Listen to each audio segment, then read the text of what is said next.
Hi there, Serial Trader here. We'll do a quick check-in with Bitcoin. And okay, so there's been enough development since the last video to make some remarks.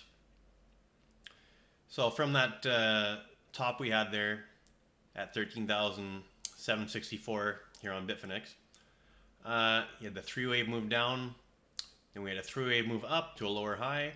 That's kind of where the last video left off. And now we have another three-wave move down to a higher low. So this actually elevates this triangle scenario to basically my most likely scenario given the current data. So 3, 3, 3, 3, 3, 5 three-wave sequences, and then get the thrust up. And this also gives good information if it does end up being a triangle. That means it'll likely be at larger degree fourth wave that I discussed before, and then we'll have a nice thrust up in a fifth wave, and then look for a larger correction, perhaps back towards the range of this triangle, and then up again. But that's looking a little too far ahead here. So before, I was working the potential that this could be ABC down for W, ABC up for X, and then we get an ABC down for Y to a marginally lower low. But since we made a higher low, and it's still a three-wave move, that really elevates this triangle scenario.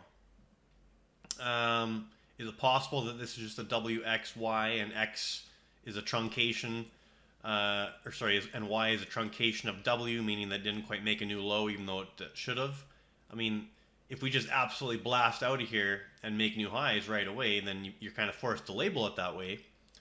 But currently, given the data, this still appears to be the most likely scenario that will go up in some sort of three-wave sequence here for a D wave, make a lower high below that 13,174, and then one more three-wave pullback in an E wave. And keep in mind, these are just placeholders. Until it happens, you don't know the extent of the D wave and the E wave or the duration, but these are basically just visual placeholders until we get more data. But once you do that, then you have your final subwave complete of this triangle, and then we get the blast off. So that should be a nice move up once it happens. But the real key message here is still that this is a corrective pattern within a larger uptrend. So keep your bullish bias on here. It's certainly warranted. This is not the way a trend changes. You don't have a 3, 3, 3 and then fall down thousands of dollars here on Bitcoin. That's not the way it works. You'd have to have a nice 5 waves down, 3 waves up, and then really blast down there. But that's not what we're seeing at all. So you're in a very sideways, choppy, corrective sequence. Subdivides well into these smaller three-wave moves. So yeah, I just thought I'd update you guys. Definitely favoring the triangle scenario.